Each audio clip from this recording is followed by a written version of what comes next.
가정에 대해서 우리 가정도 행복해질 수는 없을까? 라는 제목으로 이번 5월 한 달 우리 같이 말씀 묵상하면서 함께 나누고 싶습니다. 오늘은 자녀에 대해서 우리가 함께 하나님 우리에게 주신 은혜에 대해서 기도하는 장면을 좀 붙잡을 수 있으면 좋겠습니다. 어느 할아버지와 손주가 이렇게 같이 장을 보고 있는데, 할아버지가 이 손주를 대하는 태도가 주위에 있는 여러 여성들이 보기에 좀 되게 특별하게 보였습니다. 너무 잘 다룬다는 느낌이 들은 거예요. 그도 그럴 것이, 이 손주가 딱 보니까 보통이 아닌 거죠. 때도 쓰고 막 그러고 있는데 소리가 나기도 하니까 자매들은 딱 알지 않습니까? 얘가 지금 어떤 상태인지.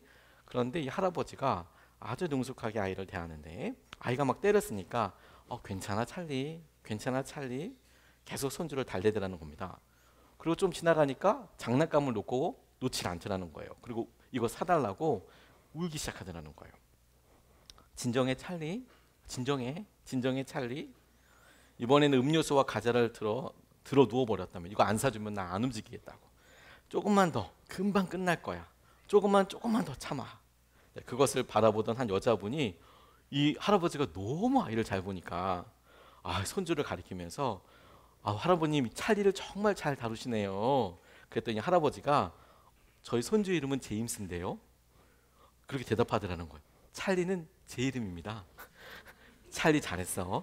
찰리 조금만 참아. 이렇게 이야기하더라는 거죠.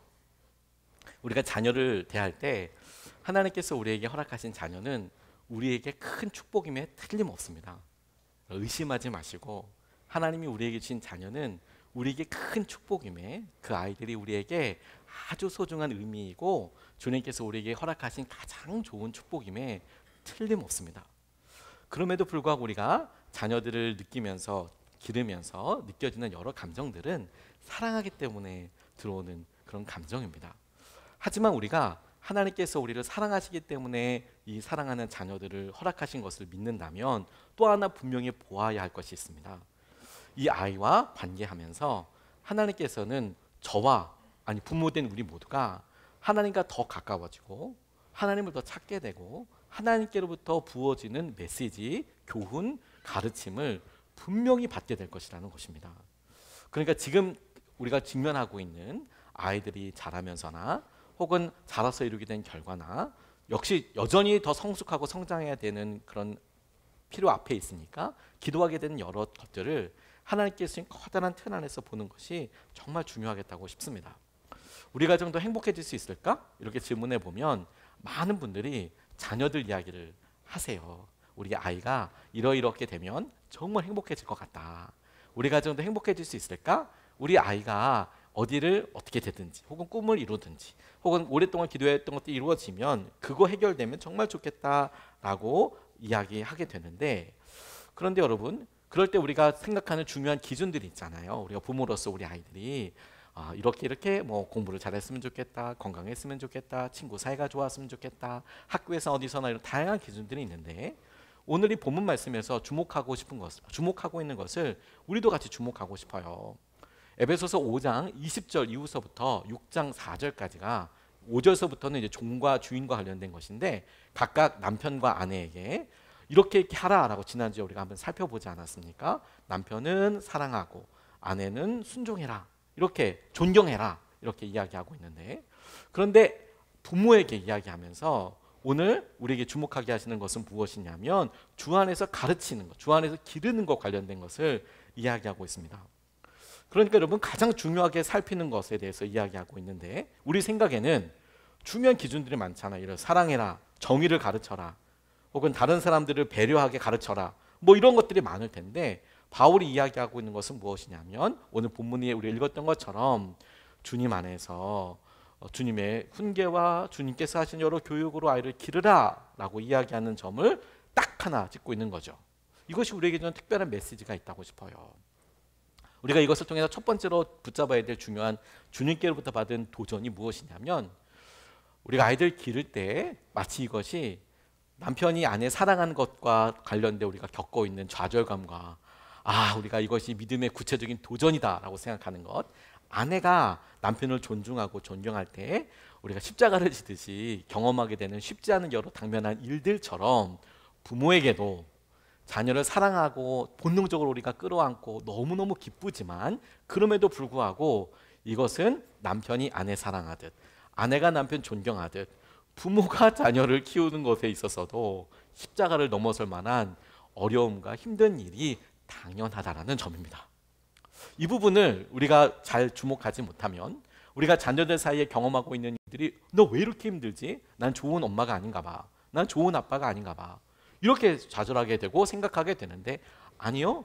주님께서 우리에게 각 가정의 역할과 맡은 상황에서 각각 순종을 이야기하실 때 그것은 주님 아니면 할 수 없는 순종, 삶에 있어서 지속적으로 계속 도전되는 순종, 어려운 일이라고 한다면 자녀를 주 안에서 기르는 것도 똑같이 사랑하고 존경하는 것만큼이나 우리에게 만만치 않은 도전이라는 사실을 정확하게 우리가 알고 넘어가야겠다고 싶어요. 태어날 때부터 우리는 부모 자녀 사이에 많은 대화들을 언어들로 하게 됩니다. 말을 하기 전부터 부모 자녀 사이는 서로 소통을 하게 되는데 단순히 우는 소리뿐만이 아니라 의성어 뭐 별의별 이야기를 다 통해서도 알고 또 아이들도 기가 막히게 엄마의 눈짓과 아빠의 몸에서 나오는 아우라를 통해 오늘은 이 말을 해도 되는지 안 해도 되는지를 아이들도 기가 막히게 배웁니다. 말이 아니더라도 아이들은 충분히 다 배우고 서로 소통하는 것을 심지어 말을 하기 전부터도 알고 서로 소통하고 있는 것이죠. 그럴 때 여러분 자녀들은 자기가 채워지기를 바랍니다. 본능적으로 그렇게 되지 않겠습니까? 배고프면 밥 달라, 재워달라, 혹은 어디 가고 싶다. 조금 아이가 크면 뭐 갖고 싶다, 뭐 하고 싶다, 어디 가고 싶다, 뭐 이제 이런 이야기를 주장하게 되는데 그러다 보면 이런 모든 필요를 다 채워준다는 것이 부모로서 가능한 일입니까? 불가능한 일이에요. 다시 여러분 우리가 지금 전제를 생각해 보는 거예요. 모든 필요를 다 채워질 수 있습니까? 불가능한 거예요. 그러니 여러분 우리가 자녀들을 사랑하기 때문에 갖고 있는 부담감과 우리가 느끼고 있는 마음을 조금만 더 내려놓을 수 있을 것 같아요. 처음부터 불가능한 일이고 그래서 필요 없는 일이라는 게 아니라 불가능한 일을 우리가 하나님께서 하시는 명령과 도전대로 우리가 순종해보고 한 걸음 나아가고자 할 때 무엇을 의지하느냐가 중요하다는 것을 계속 주목해보자는 겁니다. 자연스럽게 여러분 아이들이 부모들과 소통하는 방법 중에 하나가 분노하고 짜증내는 거잖아요. 그 소통의 언어 중에 하나, 그게 좋다 나쁘다라는 게 아니라 아이들이 표현하는 언어 중에 하나가 화를 내거나 짜증을 내는 것도 있죠. 그건 뭐 아이들만 그런 게 아니라 부모도 그러지 않습니까? 우리가 연약하기도 하고 하다 보니까 그런 부분이 있지요. 자녀의 필요를 다 채워줄 수 없을지 몰라도 그런데 우리가 가만히 보아야 될 여러 일들을 생각해 볼 수 있을 거예요. 자, 그러니 여러분 이렇게 힘들고 애들은 가만히만 놔둬도 분노하고 화내고 짜증낼 수도 있고 그게 하나도 이상한 점이 아니라고 하면 주님께서는 왜 우리에게 이렇게 명령하셨을까요? 4절 말씀을 보면 이렇게 나와 있습니다. 또 아버지 되니 여러분의 자녀를 노엽게 하지 말고 주님의 훈련과 훈계로 가르치십시오 라고 나와 있는데 여기서 여러분의 자녀를 노엽게 하지 말고 라는 말이 우리에게 적지 않게 도전이 되는 것이죠. 왜냐하면 아이들을 노엽게 하지 않는 게 가능한 일입니까? 저는 굉장히 살펴야 되고 그리고 우리가 상처 가운데 이렇게 보면 내가 그때 애한테 괜히 화를 내서 혹은 괜히 그렇게 말을 해서 그게 큰 마음의 돌덩어리처럼 혹시 우리 애가 그래서 이렇게 생각하는 건 아닌가? 혹시 그때 이래서 어떤 이런 결정을 하게 된 게 아닌가? 이게 계속 마음속에 따라다니기 때문에 노엽게 하지 말라라는 이 말이 우리에게 큰 이거 어떡하지? 우리를 돌이켜보는 여러 말이 되게 하는 것을 저는 많이 경험했습니다. 자녀를 노엽게 하지 말라는 말씀에서 노엽게라는 말이 파로르기조라는 단어를 사용하는데 진노를 일으키다, 성을 내다, 화내다, 노를 유발하다 이런 뜻입니다. 그러니까 여러분 가만히만 있어도 부모가 특별히 아버지가 어머니가 얘기해도 애들이 사춘기가 되고 그러면 그냥 뭐든지 짜증으로 반응할 그때 이 말은 적어도 이걸 성공이냐 실패냐 애가 오늘 화를 안 냈다 오늘 분노를 안 했다 이것으로 성공 실패를 적어도 가늠하기 위해서 성적을 매기듯이 OX를 나누기 위한 명령은 분명히 아니라는 겁니다. 오히려 이것이 우리에게 도전하는 바는 밑줄을 그어야 되는 건 무엇이냐면 이야기할 때 자녀들의 감정을 잘 읽어줘야 한다는 거예요. 그러니까 자녀가 화냈어 혹은 우리도 화냈어 그랬으니까 자녀를 키우려는데 빵점 혹은 F 이게 아니라 주님께서 아이들을 노엽게 하지 말라, 자녀들 노엽게 하지 말라는 것에서 부모들이 무엇에 중심을 가져야 하냐라는 것에 대해서 강조하신 말씀인데 자녀들의 마음을 잘 읽어라. 왜냐하면 여러분 이 말씀대로 우리가 순종을 하려고 보면 자녀들의 상태가 혹은 감정이 혹은 마음이 어떤지를 잘 파악하지 못하면 그러면 얼마든지 막을 수 있는 그 다음의 감정의 꽉 점프와 혹은 진행되는 방향을 알아채지 못하거든요. 내가 여기서 그만두면 더 이상 큰 말이 안 날 수도 있는데 괜히 말 한마디 얹었다가 뻥 터지는 경우들이 있으니까 감정을 잘 살펴라 라는 것이 주님께서 이 말씀에 대해서 이야기하시는 거죠. 가만히 놔둬도 화나는 아이들에게 화내지 않도록 노엽게 하는 어떤 원인을 제공하지 말아라? 그건 안 되는 거거든요, 사실. 그리고 여러분 그게 또 옳은 일도 아닐 겁니다. 왜냐하면 우리가 주님의 훈육을 하려고 하다 보면 당연히 아이들에게 꼭 필요한 말을 해줘야 하거든요. 그런데 그때에도 이 말씀이 우리에게 도전이고 여전히 주님의 말씀이라고 한다면, 그리고 이 말씀이 우리를 성장하게 하시는, 부모인 우리를 믿음으로 깨우려고 하는 것이라면 그것은 분명히 자녀들에게 있어서 너의 감정뿐만이 아니라 잘 살필 뿐만 아니라 자녀들의 감정을 잘 읽어주어야 한다라는 거예요. 다른 여러 가지들도 중요하지만 마음을 잘 읽어줘라, 감정을 읽어줘라. 근데 여러분 우리는 이렇게 가만히 보면 자녀들의 지적인 것에는 관심이 참 많습니다. 자녀들이 성적이 얼마나 나왔는지, 혹은 우리가 가끔 자녀들의 관계에 있어서도 관심이 참 많습니다. 자녀들이 누굴 만났는지, 그래서 어떤 배우자를 선택하는지, 혹은 어떻게 말하고 생각하는지 관심이 참 많아집니다. 그런데 우리가 정작 우리의 관계에 있어서 질문의 내용을 볼 때 그래서 너는 뭘 했니? 어떻게 하기를 원하니? 라고 할 때 온통 이것이 목적지향적으로 어떤 지적인 상황이나 형편이나 혹은 재정적인 어떤 관계에 집중하게 되지만, 다시 한번 바울은 어디에다가 주목하라고요? 감정을 읽어줘라. 그게 부모가 다른 무엇보다도 살펴보아야 한다라는 겁니다. 어떤 부모님이 공감과 관련된 이야기하면서 어머니께서 어느 정신과 선생님한테 이런 편지를 하나 보내셨답니다. 본인이 겪었던 일 중에서 아이들 공감과 자녀의 마음을 읽는 것과 관련돼서 이런 일을 경험하셨다는 거예요. 하루는 아이 학교에서 담임 선생님한테 전화가 왔는데 우리 아이가 다른 아이를 때렸다는 거예요. 전에 없던 일이어서 궁금하기도 하고 그런 상황에 놀라기도 하고, 그래서 좀 엄하게 이야기를 해야 할 상황이라 아이와 마주 앉았습니다. 그러니까 부모로서 담임선생님한테 전화를 받았고 그런 일이 있다고 하니까 그 마주 앉아서 다그쳐 물어보는 거죠. 내가 때리기는 했다. 그렇지만 그 친구가 먼저 말로 나에게 시비를 걸었던 거다. 선생님이 야단치셔서 내가 잘못한 것을 안다. 그리고 죄송해요 엄마, 이렇게 이야기를 하더래요. 아이가 참 똑똑하고 착하죠, 이 정도면. 그런데 이 아이가 그렇게 충분히 얘기하고 어느 정도 정리가 됐다고 생각했을 때, 그래 어찌됐건 먼저 폭력을 쓴 건 잘못이야. 그걸 알았으니 됐어. 다음에는 그러지 말자. 이렇게 이야기를 해줬는데 아이가 갑자기 서럽게 울더라는 거예요. 그러면서 말하기를, 엄마는 그러면 안 되지. 내가 왜 그랬는지 물어봐야지. 선생님도 혼내기만 해서 얼마나 속상했는데 엄마는 나를 위로해 줘야지. 그 애가 먼저 나한테 시비를 걸어서 내가 얼마나 참다가 때렸는데 엄마도 나보고 잘못했다고 하면 안 되지. 그러면서 엉엉 울더라는 거예요. 그리고 이 일을 아이들을 당연히 훈육하고 그와 같은 일이 재발되지 않도록 명확한 기준을 알려주는 것은 반드시 해야 할 일이면서도 동시에 이 엄마가 자기에게 부족했던 한 부분, 어디에다 마음을 더 써야 하는지에 대해서 분명하게 깨닫게 됐다는 거예요. 그게 무엇이냐면 아이들 입장에서 아이들이 어떻게 감정과 마음을 느꼈는지를 같이 보아주는 것.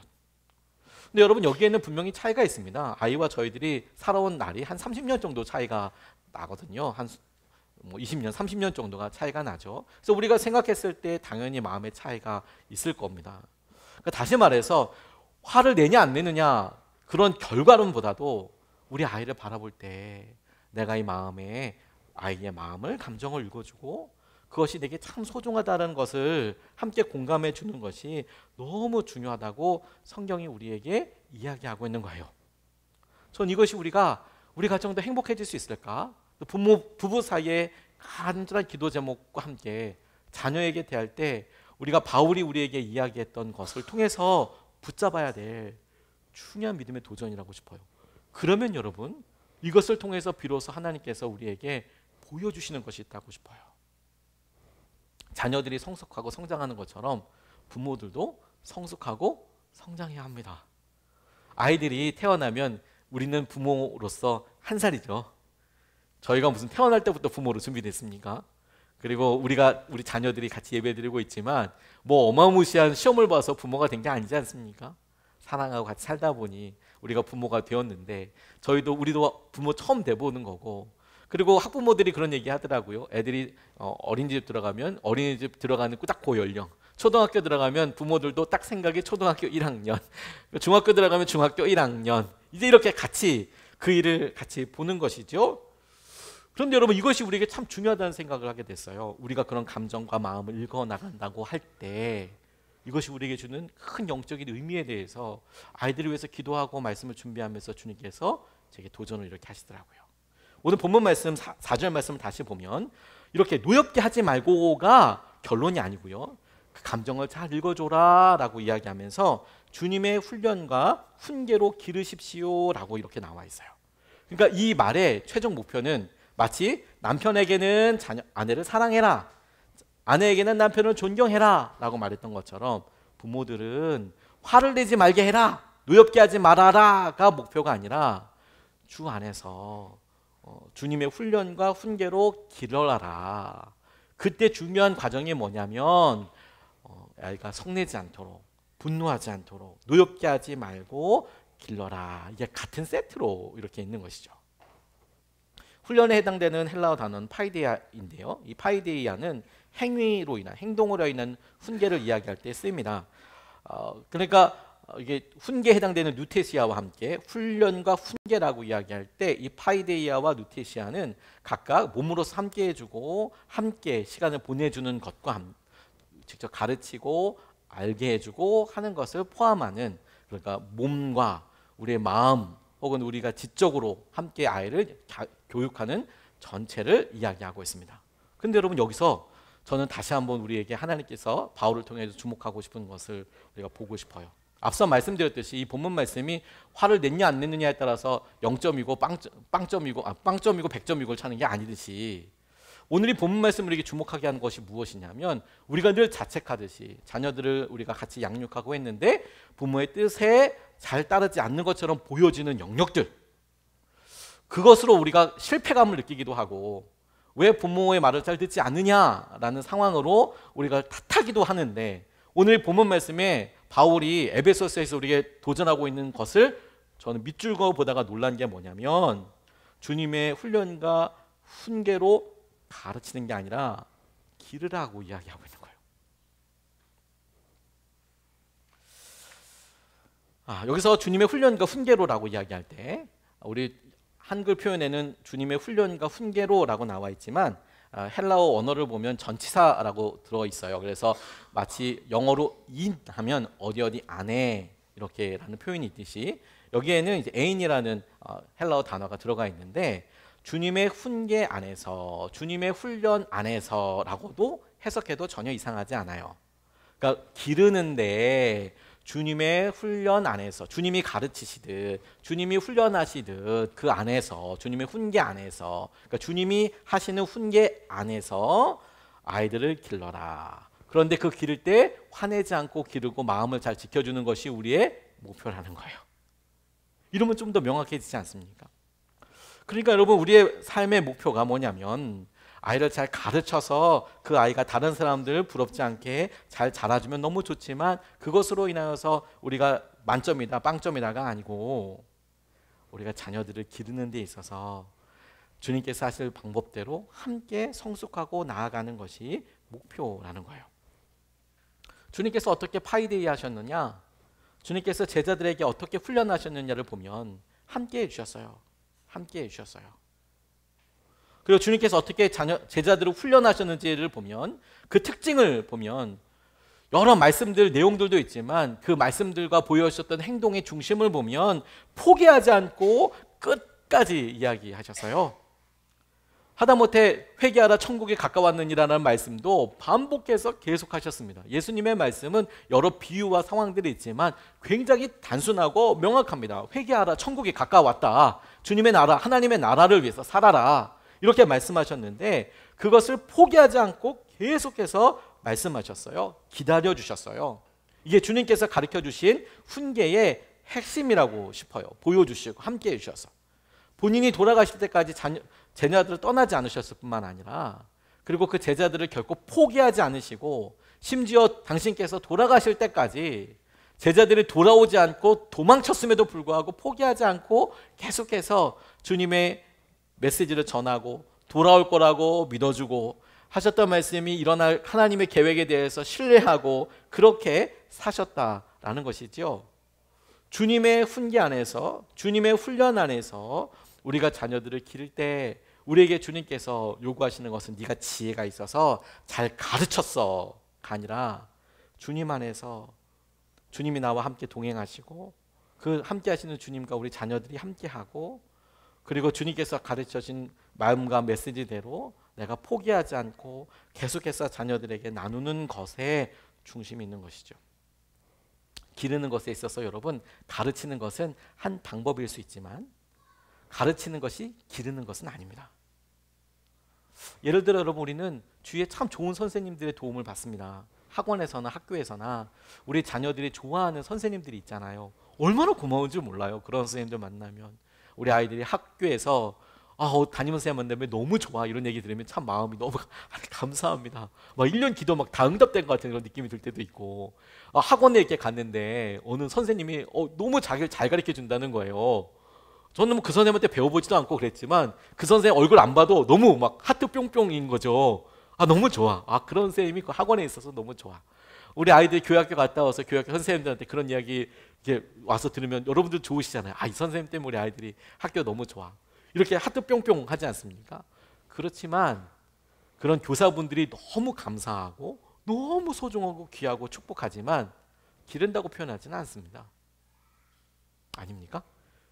선생님들은 가르치죠. 좋은 선생님인 거죠. 너무 가치 있는 일이지만. 근데 여러분 우리는 가끔 우리가 자녀들을 가르치는 것에 있어서 하나님의 분명한 명령이기도 하지만 다시 말해서 기르는 것에 중요한 부분이죠. 기르는 것에 결코 좌시할 수 없는 아주 중요한 부분이지만 그것이 기르는 것의 전부는 아닙니다. 그것이 기르는 것의 전부는 아니에요.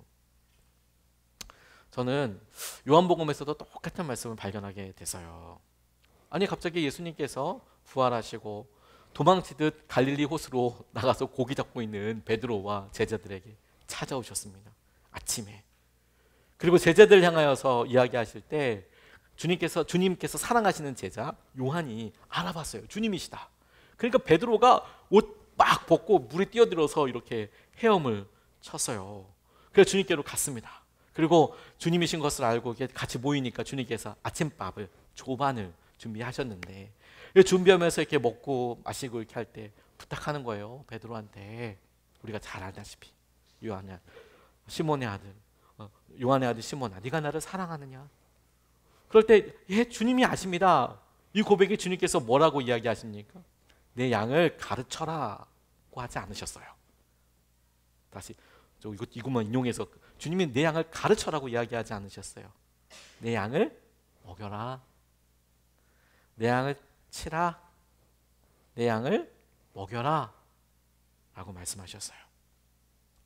그러니 여러분 우리의 중심이 가르치는 것이 다시 한번 말하지만 결코 낫다, 의미가 없다라는 것이 아니라 우리가 느끼고 있는 부모로서 항상 가책과 실패감과 혹은 왜 잘 안 될까라고 느꼈을 때에 우리가 생각하는 기준과 가르침의 영역과 아이들이 해줬으면 좋겠다라는 순종의 영역들을 생각해 보고 마치 우리가 우리의 배우자를 보고 내 남편이 나를 이만큼 사랑해줬으면 좋겠어. 내 아내가 나를 이만큼 존경해줬으면 좋겠어. 근데 그것이 채워지지 않아. 너무 힘들어 라고 생각하는 것처럼 우리 자녀들을 보고 우리 자녀들이 이만큼 순종해줬으면 좋겠어. 그런데 그게 안 돼.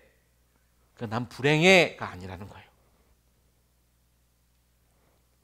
제가 이 설교를 했을 때 가장 기억에 남는 것은 설교 마치고 한 여자분이 저한테 찾아오셔서 기도받기를 원하셨던 그 분이 생각이 나요.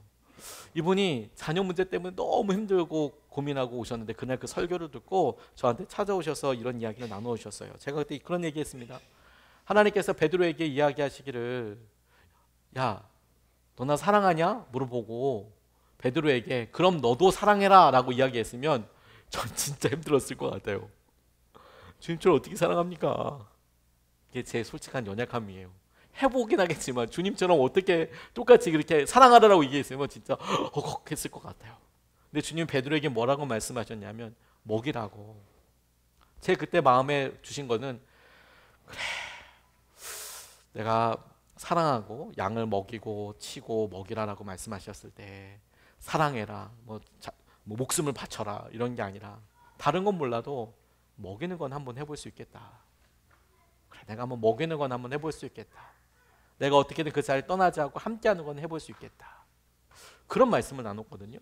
근데 여자분이 오셔서 무슨 얘기를 하냐면 자기 집에 다 큰 아들이 있었다는 거예요. 뭐 20살도 훨씬 더 된 다 큰 아들이 있었는데 은둔형 외톨이였어요. 히키코모리였어요. 집에서 안 나와요. 집에서 안 나와요.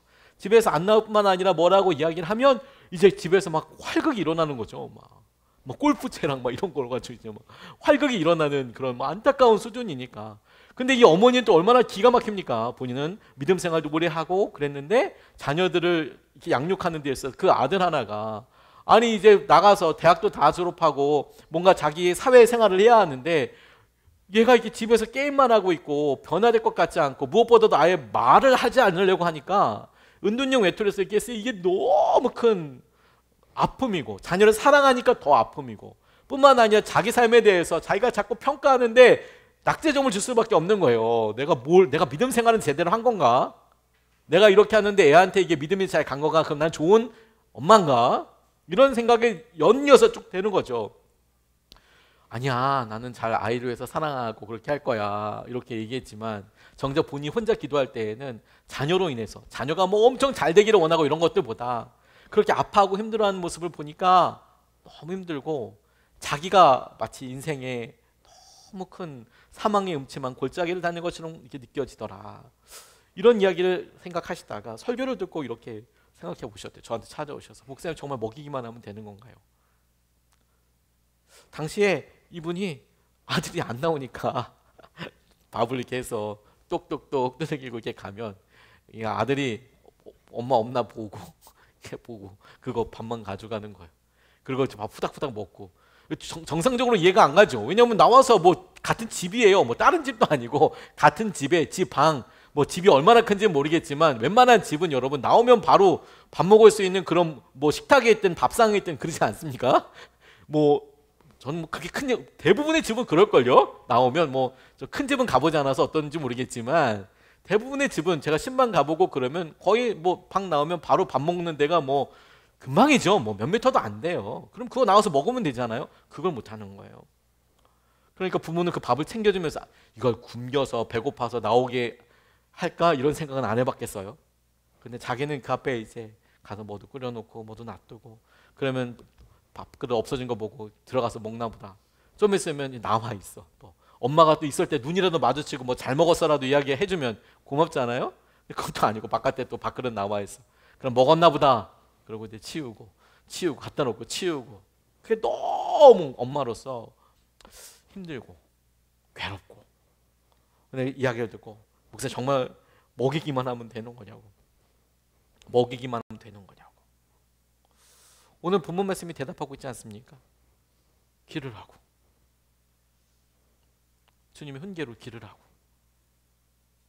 이 길이라는 것은 가르치는 것을 포함한 먹이고 함께하고 그리고 하나님께서 우리 계신 여러 일들을 포함하는 그런 행동입니다.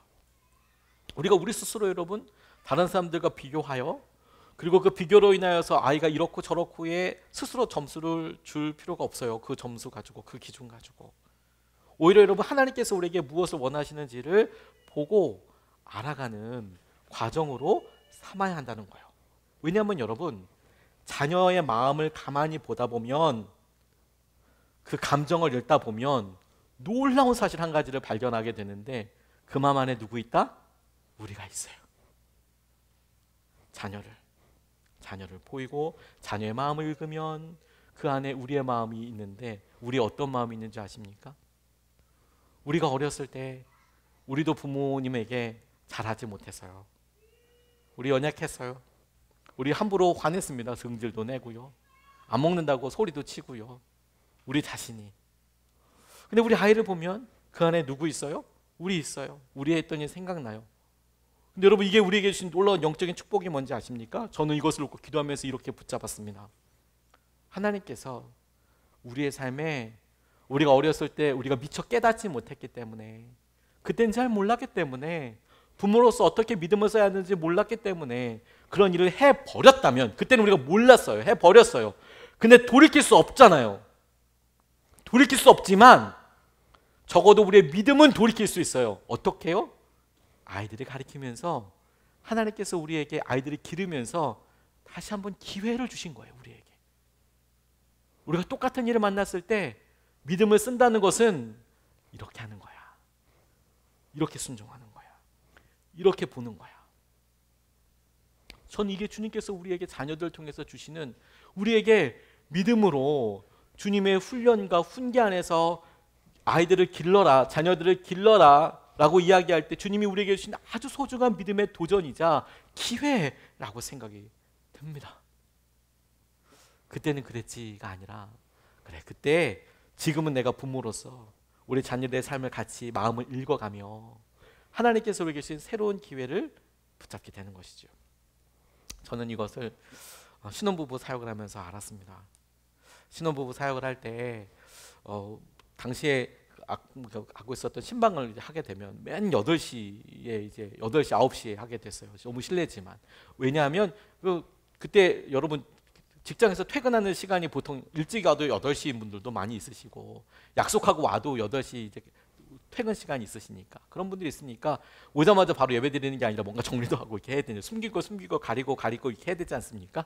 그러니까 이제 같이 받고 이렇게 하다 보니까 제가 너무도 바쁘고 이렇게 힘들게 살아가고 있는, 분주하게 열심히 살고 있는 부부를 이렇게 보면서 문득 이제 그런 생각을 했어요. 부부 사이에 여러 있는 갈등들과 상황들 얘기하다가 제가 저희 집사람한테 물어봤다는 거 아닙니까? 당신도 그랬냐고. 당연하지. 저도 사실 흉악하게 바쁜 사역과 이런 것을 핑계대고 집에 늦게 들어가고 뭐 자녀들 양육하는데 적지 않게 집사람한테 다 미루기도 하고, 적지 않게가 아니라 다 그냥 미루기도 하고, 그리고 정작 저는 말해도 예쁘게 좀 얼마나 좋아요. 그렇게 하지도 않고 바쁘고 힘들 때 한 개도 안 도와주면서 말은 또 그렇게 또 하고 이렇게 하는 걸 보고 제가 집사람한테 너무 미안하더라고요. 근데 그걸 어떻게 알았냐면 그 신혼부부들 많이 발견하다 보니까 알았어요. 똑같이 우리가 가만히 보는 거죠. 이번 한 주 동안 저희들이 부모님을 위한 특별 새벽 기도회를 가졌습니다. 우리가 그렇게 기도하고 그렇게 부모님 앞에 감사할 수 있는 감사할 거리들이 어디서 나온지 아십니까? 우리가 우리 자녀들을 마주하고 보니까, 아휴, 우리 엄마 속도 이렇겠구나. 아휴, 우리 아빠 속도 이렇겠구나. 여전히 여러분, 우리가 부모님과의 관계에 있어서 우리가 기도하고 개선돼야 될 부분이 있다고 하더라도 우리에게 이 기도가 소중한 것은 우리가 믿음으로 해볼 수 있는 한 번 더의 기회를 잡은 거예요. 자녀들을 키울 때. 그때도 믿음으로 살 수 있다고. 우리는 우리의 몸의 변화에 대해서 진지하게 고민하고 생각하는 시기를 우리 모두가 거의 공평하게 받았습니다. 2번의 기회가 있어요. 첫 번째는 사춘기죠. 몸이 변하면서 짜증도 많아지고 화도 많아지고 그렇게 됩니다. 이걸 뭐 시기는 조금 다르다고 하더라도 사춘기를 뭐 평탄하게 가는 사람이 있다고 하지만 다들 사춘기를 경험하죠. 그때는 내 인생은 왜 이럴까, 내 몸은 왜 이럴까, 뭐 이렇게 변화와 관계나 이런 일들에 아주 급속도로 변하는 시기가 있죠. 또 하나는 갱년기예요. 갱년기를 맞이하면서 우리의 몸이 또 한 번 변합니다. 젊어서 확 이렇게 꽃이 피듯이 확 변하는 사춘기가 어떤 넘치는 에너지와 이런 것도 있다면, 갱년기가 되면 또 한 번 에너지의 변화와 우리 몸이 변한다는 것을 경험해요. 내 삶은 왜 이럴까? 나는 왜 이렇게 살아갈까? 이런 고민들에 대해서 하게 되죠. 그리고 보는 거예요. 우리 삶에. 그래, 어렸을 때 내가 몰라서 그랬지. 하지만 우리가 가만히 이제 갱년기를 마주하고 우리가 그런 여러 정서적인 어려움에 있다 보니 자녀들이 그렇게 확 허물어지고 이런 것들에 대해서 우리가 그걸 잘 보고 지켜왔던 사람들은 자기의 마음에 대해서도 아이에 대해서나 관계에 대해서나 믿음으로 반응할 수 있는 또 다른 기회를 우리가 얻게 되는 것이죠. 그러니 여러분, 자녀의 마음을, 감정을 읽어줘라. 그 마음이 어떤지 살피는 그런 것에 있어서 우리에게 주님께서 도전하시는 것은 자녀를 통해서나 우리 가정에 주님께서 하시는 모든 일들을 우리가 기쁨과 열매로 마주하게 되고 새롭게 열매 맺게 되는 소중한 기회로 삼을 수 있으면 좋겠습니다. 이 5월 한 달 동안 우리 자녀들을 위해서 기도하고 예배 시간이 불편하지만 가장 좋은 시간을 우리 다음 세대에 주어 보기도 하고 그리고 계속 협의하면서 바꿔나가기도 하겠지만 우리의 마음의 중심을 살펴보았으면 좋겠습니다. 그리고 여러분, 이것이 자녀들 뚝 떼어놓고 이건 선생님들 할 일이 아니라 우리가 같이 기를 때 주님의 훈계와 훈련 안에서 함께하고 포기하지 않고 계속 이야기하는 것을 통해 주님께서 우리를 기르셨듯 우리도 믿음의 새로운 계기를 잡아서 주님 앞에 은혜와 주의 마음들을 누릴 수 있도록 우리가 믿음을 사용할 수 있으면 좋겠습니다. 오늘은 먼저 같이 찬양하기 전에 진심으로 서로 응원의 박수를 좀 해줬으면 좋겠습니다.